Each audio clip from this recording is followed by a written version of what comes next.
Good afternoon, it's Dave at ATI Watch Reviews.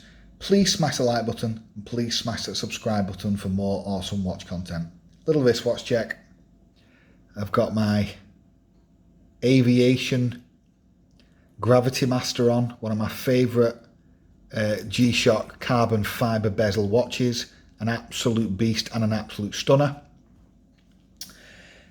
Today's video is a full review of an interesting Mudmaster that is possibly not as well known as the first Mudmaster that came out. Obviously that is the iconic GG-1000, but this is a kind of smaller brother to it, basically. Slightly smaller, still really big. But this is the GG-1000-1A, so an all black model, a really nice all black model. You can get it in multiple colours. You can get it in a green version, which to be fair probably would look even better. But I already had the GWG-100 in the green. I wanted to pick up an all black one, and I really like the aesthetics of this model, even though they all look very similar. This is obviously the Mudmaster range, which is the extreme mud and shock resistance. This is a twin sensor model, so you get a thermometer and you get a compass. Some of them are triple sensor, and one of them, the GG-B100, the smaller version slightly, but thicker technically, but the one that is my favourite, that's a quad sensor model, because that does like a pedometer, obviously your compass, thermometer, altimeter, you know, but this one's just a twin sensor model. So it is a trekking watch. You're obviously getting your 200 meter water resist and all the other standard good stuff, but it does not come, this model does not come with tough solar, that's rechargeable battery, or multiband or Bluetooth. But this model came out in 2016, a year after the first Mudmaster, the GWG-1000, was released. So this is actually quite, you know, it's been around for 7 or 8 or so years, and it's still holding the test of time. There is no question about it. Let's start with sizing. The sizing, it is a big one. There is no question about it. I got about 16 and a bit mil thick up to there, up to the top of the bezel, but obviously it's all plastic, and to the actual crystal it's going to be a few millimeters less than that, so it doesn't feel anywhere near as thick as you expect. With a lug to lug of pretty much same as what Casio state it to be, about 56, and a diameter of about 55, I think I got it was 55. So pretty much what Casio state it was. Casio state it's 17.3 mil thick. I didn't get that. I think I got 16.5. But anyway, ultimately they're still really big watches. But this model again is, because it's a smaller brother or a smaller cousin to the GWG-1000, these are about 20 to 30% lighter than that model. That model's about 120 grams, the big one. But even though it's still a very similar size head, but it is still heavier because it has more functions and stuff. Whereas this model is only 94 grams, and I think that definitely, you feel that on the wrist.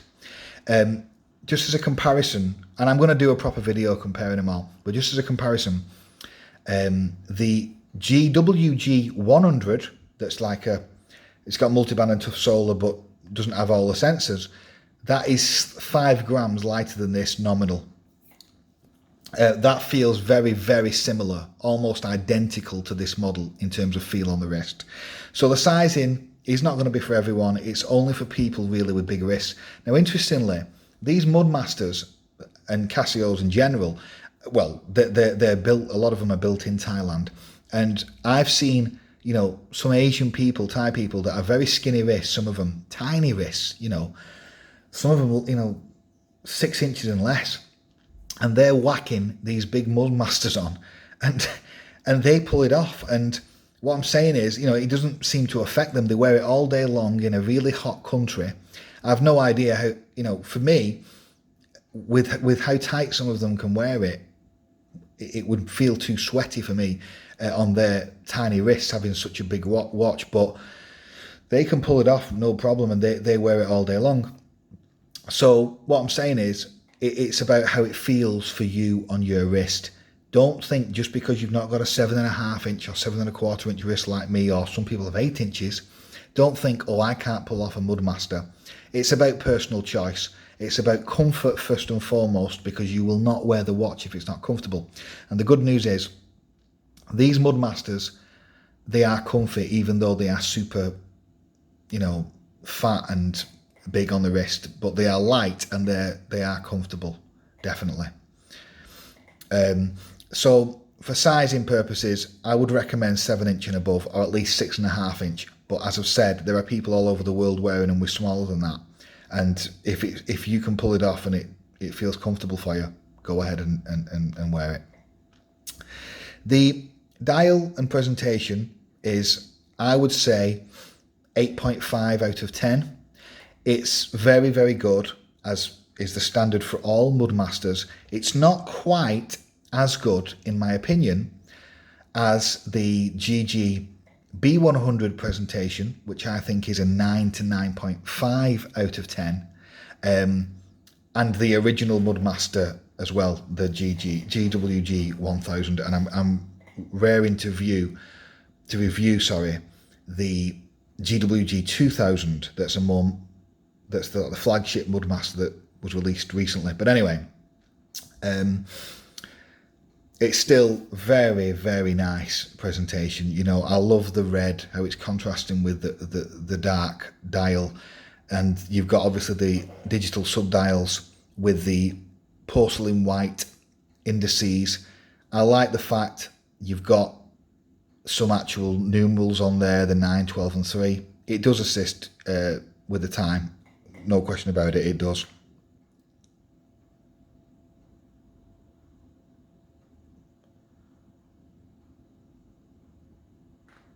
So obviously there's strong military vibes going on throughout the whole watch. They are military watches essentially. They are worn by some. Obviously the crystal is a hardlex still. It's not a sapphire. If you want a sapphire coated one, they do a sapphire crystal on the top spec models, I think, on the GWG-1000, I think, and on the GWG-2000, but they're double the price of this. You obviously don't have to pay double the price because you can get discounts and stuff, but on the top, you know, the RRP is over 600 quid. On those ones, yeah, you can get sapphires. On the cheaper ones, these are about half the price of that, more like 300, depending on the deal. It's going to be between like 250 and 350, I think. When it come out, it was probably more like 350 to 300. But anyway, on these ones, they don't have sapphire crystals, but I have never scratched a Mudmaster crystal in any significant fashion. All my Mudmasters do not have scratches on the crystals, and I've worn them extensively. So I think that the requirement to have a sapphire crystal is exaggerated within the community in general, and it's not a deal breaker for me at all. The buttons are stainless steel and are quite easy to press actually. This is the light. Now the light does only light up the analog dial. It does not. There's not an LCD light, unfortunately. So that's a small criticism. But the buttons are pretty easy to press. Let's go through some modes. That's like stopwatch.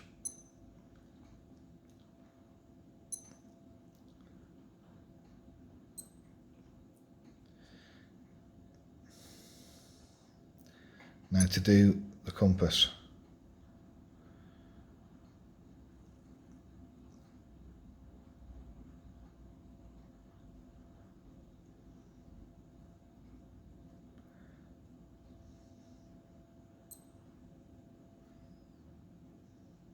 Temperature. So it's got world time, it's got other things as well. But you can't connect it up to do like mission logs to your mobile phone, to the Bluetooth app, which is connected Gshock, which actually they're getting rid of, and they're swapping it to a new app that I've just installed on my phone. Yeah, and the new app is called Casio Watches, whereas the previous one was called Gshock Connected. But there's a new, there's like a new message that pops up saying it's being basically, it's being deprecated, and you'll have to use Casio Watches app going forward. So in July, from July onwards. So, but anyway, this model does not have Bluetooth and it does not connect. So, but on some of the other Mudmasters you can, and you can do something called mission logs, which like tracks your mission, which this doesn't have. But anyway, it's no biggie whatsoever. The main benefit for me with that, other than the mission log functionality and the location indicator, is the synchronized timekeeping, which there is no functionality on this phone to do that, unfortunately. On this watch, sorry, to do that. But anyway, not a major problem. It's just something I like to do on my Bluetooth enabled watches. Now the case back is stainless steel, pretty standard, but very functional. Obviously you've got the water resistance there, 20 bar, which is standard again, and you've got the module reference there and the actual watch reference.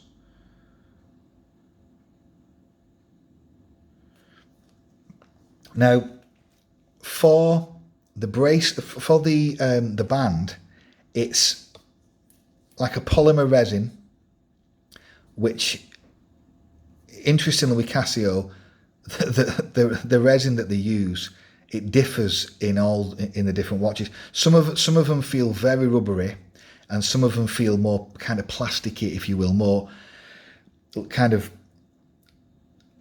a more rigid one. Now the Mudmasters are controversial because some people do not like these the plastic that they use in this resin. Now I actually do like it. I do like it. It's a go-between. I'm not the biggest fan of the super rubbery ones that are really, really pliable and are really like overly soft, really. I like them to have a bit of backbone and a bit of rigidity, and these ones do. They're a good mix between kind of rubber and plastic, if you will. Now, so I really like the band. It's fat as well, it's pretty thick. Let's just focus on that. I'm struggling to focus on it. Yeah, it's pretty thick. And the keeper is plastic, but the tang and the buckle is stainless steel, which is what it should be. I've no idea why on this Gravity Master they put a plastic one. It's ridiculous. This is what it should be, stainless steel with a twin tang. It's perfect. So the only other thing I'll say about the band is that this watch comes with the plastic, what I call wings or wrist supports, these plastic things here. Now what they do is they assist the watch staying in place on the wrist.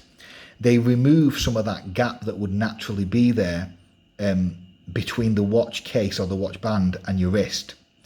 But as a side effect to doing that and removing it away, yes, they offer additional support when it's on the wrist, which is good, so it stays in position more, but it can cause additional sweat buildup.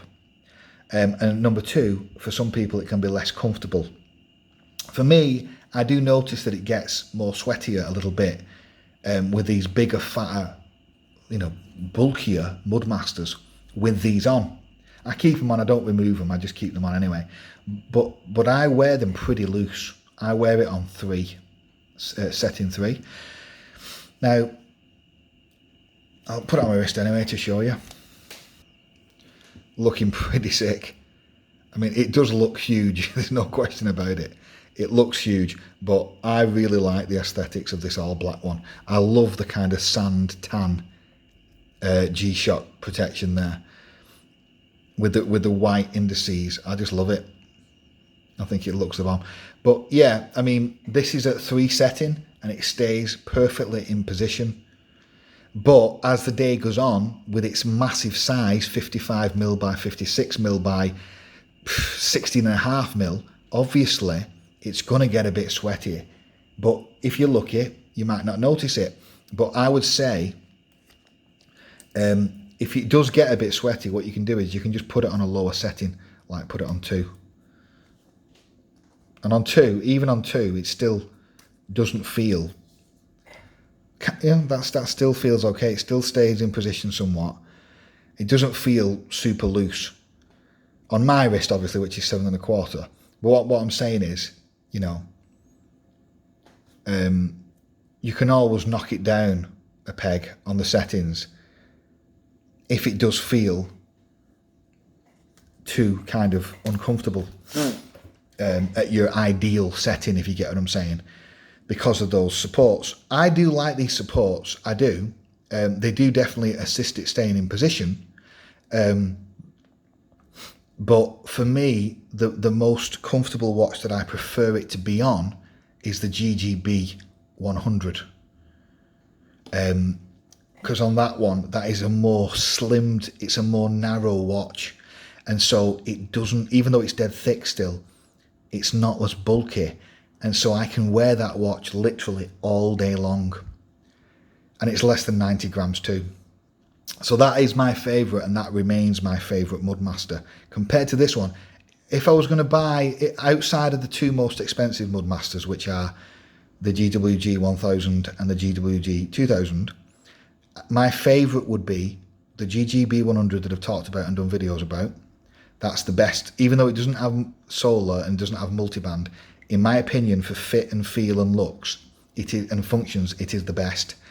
And because of its size, the only one that could possibly compete with it for those things, in my opinion, and still being super comfortable, is probably the GWG-2000, the latest one, or this one and the GWG-100.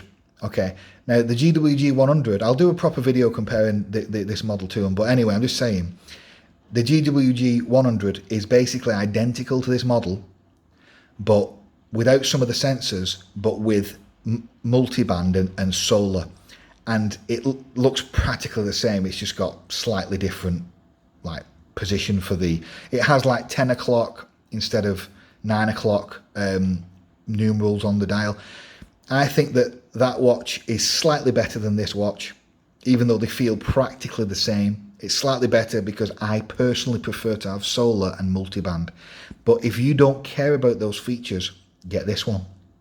I mean, get the one that's cheaper, obviously, because they're both basically a very similar watch, if you're not bothered about that. But then again, this one does have thermometer and, you know, the other sensor. So, you know, compass and thermometer. So, you know, if you are going to be using those things, then by all means get the one that most fits with your functions. But for me personally, I would have get the solar and the multiband, which is found in the GWG-100, or the more expensive, miles more expensive, GWG-2000 or GWG-1000. But those are bigger, bulkier watches. This is still an absolutely fantastic watch.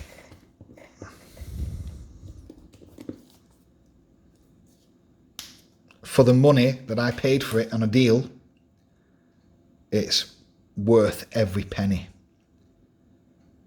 You know, I can go swimming with this, take it on holiday, and I think it looks the bomb. So yeah, so it's been Dave. I'll get this compared to a couple of my other Mudmasters anyway, just so you can see the difference. But yeah, and it's a really good watch, and by all means, even though it's like 7 years old, in no way does it feel like it's old tech. You know, it's stood the test of time, definitely. Obviously, this actual unit is not that old, but the watch has come out for, I think, 7 years.